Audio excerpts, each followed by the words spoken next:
Lake George Battlefield Moments, a production of Lake George Battlefield Park Alliance, preserving our area's incredible history. Here's the president of Lake George Battlefield Park Alliance, John DeNuzzo. Welcome to Lake George Battlefield Moments. Our guest is Alex Porter, reporter for the Glens Falls Post Star and a very talented cartoonist who's now branching out into comic books in support of the American Revolution commemorations in the area. Welcome, Alex. Hi, thanks for having me. And let's talk first about your job as a reporter for the Post Star. How'd you wind up here? Well, I followed my wife. She's a museum professional. Good decision. So, yeah, I've learned that's usually gets me where I need to be. So my wife and I, before we moved here, we were living in South Dakota. Now, neither of us is from South Dakota. I'm originally from Pennsylvania. She's originally from Maryland.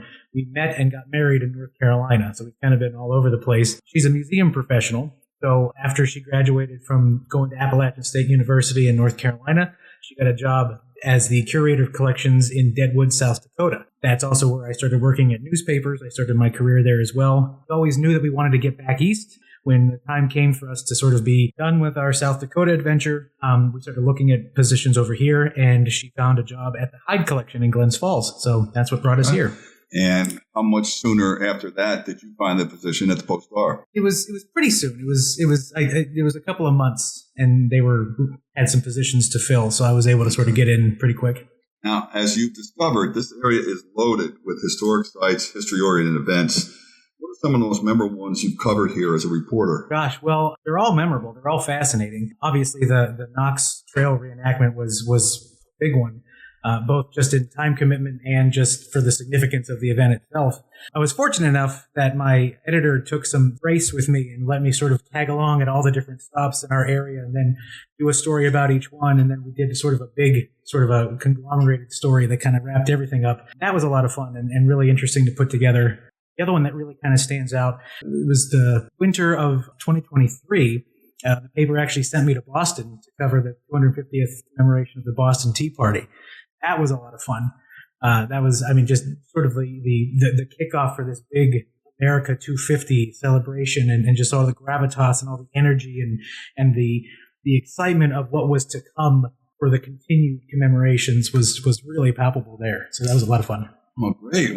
Now, was your history interest always there, or was moving to this area kind of sparked a greater depth of interest? I'd always been interested in history. I married a museum professional, but it was more world ancient history. I remember as a kid, I was always into like ancient Egypt and Greece and all that. And colonial history was always sort of, we were talking about American history. I was always more into the colonial side than more contemporary. But it really, once we got here and I kind of started digging into the history here, and it was just like an explosion of interest.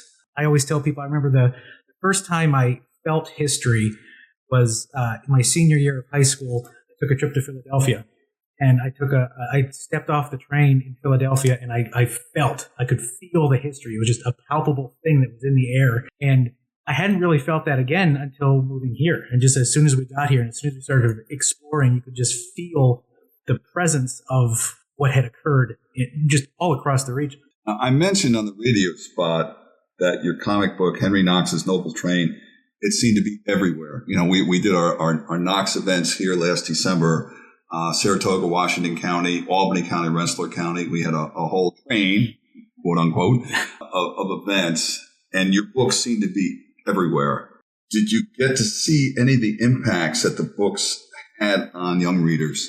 We've been trying to get in to see if maybe some schools would be interested in having us come in and do a talk, but I've been to some book signing events at some stores, some local places, and it was really, really cool when parents walk in with the kids and the kids go rushing off into look at the books and the parents go look at their books. And if I'm sitting there with my comic and a kid comes up and is thumbing through it and then turns to their parent and says, "Mommy, Daddy, can I get this? Will you buy this for me?" That was really kind of surprising that these kids were just genuinely interested in what I was presenting. It wasn't something that the teachers were, foisting upon them or the parents were like making them read. They had no expectation coming into it. They saw it, they liked it, and they wanted it. So that's really exciting. Now, your art skills have gotten some level of notoriety within the region. You were featured on WMHT, the PBS outlet in the area. The process of cartooning, which to someone such as I, who is not artistically oriented or talented, is fascinating on how you create a cartoon. Is there something in that process that you could teach others, or is it just more intuitive? I think when you get down to your individual style, that comes from practice and doing it yourself and everything. I learned it was called the foundation drawing, which was if you take a character that you want to draw, you break that character down into the basic shapes: a circle for the head, a block for the body, tubes for the arms and legs. See, I didn't even know that. Yeah, you start there and you just build up from there. You learn how to start drawing very lightly on the page, and then you kind of just keep pressing harder and harder as you work those details out. And the WMHT program really was illuminating for me, just in terms of it showed you various stages of developing characters and things like that. Kind of like watching Walt Disney when we were kids. Oh, geez. All right. Not quite that, but close. So are there plans for more history-oriented comic books? Absolutely. Right now, the Henry Knox was just the first one to come out in what I'm calling sort of the Upstate Trilogy. We're going to focus on, we did the Henry Knox Trail. I'm working with another wonderful historian, Dr. Bruce Venter, which I'm sure we're all aware of, to do the capture of Fort Ticonderoga. We're going to do that one. And the one that I'm working on now, I think the next one in the series is actually going to be the surrender at Saratoga. I want to try to get that one incorporated, ready to go for the big commemoration coming up next year. Starting now, because it takes a lot of time to sort of do the research and get these things done and the artwork itself. And I'm really hoping to sort of have some fun preview stuff kind of come out, rolling out in the months leading up to the big commemoration. And do you try to get the history correct? I mean, there must be some dramatization in what you do, and how do you balance that dramatization with accuracy? The main goal with these comics was, well, I guess I wanted them to be more academic, maybe not necessarily scholarly. I wanted these to be something that maybe teachers could teach in school, could be something that they assign as maybe a homework assignment. Take this home, read the comic, we'll talk about it when you come back into class. I'm a big fan of historical fiction, and I think the Revolutionary War is a perfect playground for that kind of genre. But I wanted these to be the true stories, the true accounting of what happened.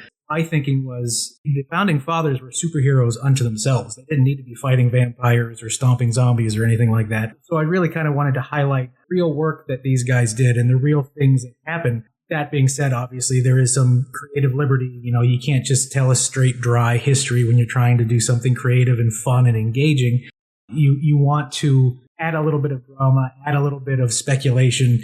There's conversations that maybe take place between two characters that we don't quite know what words were used, but we know the end result, so you can sort of extrapolate sort of maybe what was said, the exchange between those two. But I do always try to make sure that it's based in fact, based in what is good, solid history and research. And that's why I partner with a lot of the local historical societies in the area.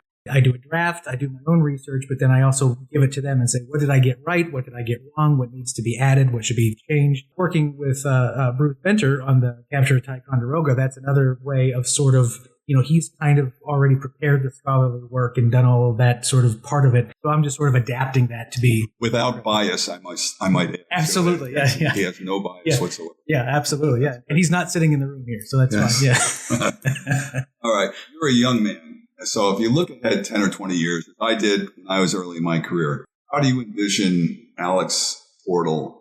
What work are you doing? Are you writing? Are you cartooning? Are you doing more artistic work? What's your career plan? Well, I might not be as young as you think. I'm 42, so I'm knocking on middle age's door, which is kind of part of the reason why this is really kind of exciting. This is my first comic book. This is something that I've been wanting to do for decades now at this point, but I never really had that extra push to sort of make me sit down and do it. Other things always got in the way, other projects, more timely things. So I think being here with the history and with the timing of everything, it's never going to be the 250th anniversary of these things again. So now's the time to do it. And I think that really helped me creatively just sit down and start getting these things done.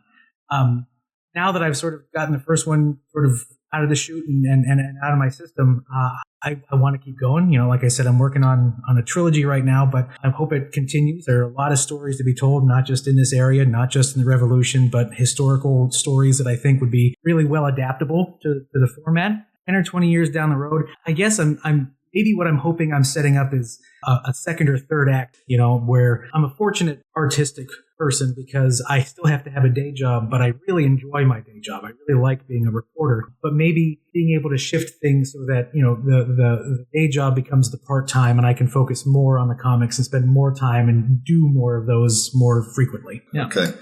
Our audience is, largely Battlefield Park Alliance members, but certainly other buffs tune in. And I'm sure we'll get a lot of people tuning in to you. How do they find out more about what you're doing, what you're up to, purchase your books? Well, right now I'm working with Valenza Publishing. So everything will sort of be coming through them, as far as I know, in the foreseeable future. Okay. So Valenza Publishing, is there a website for them? Yeah. ValenzaPublishing.com. VALENZA Publishing.com. We'll be able to find all the books that are published through that house, including mine and the future ones. And there they are. Okay. The name is Alex Portal, Portal. I'm sure we'll be in a lot more from Alex in the future. Thanks for joining us, Alex. Yeah, thank you very much. Thanks for being a part of our history. Our website is lakegeorgebattlefield.org. Lake George Battlefield Moments, a production of Lake George Battlefield Park Alliance, preserving our area's incredible history. For more information or to check out the latest podcast, go to lakegeorgebattlefield.org and listen live on Saturday mornings to Lake George Battlefield Moments on 93.5 Lake FM.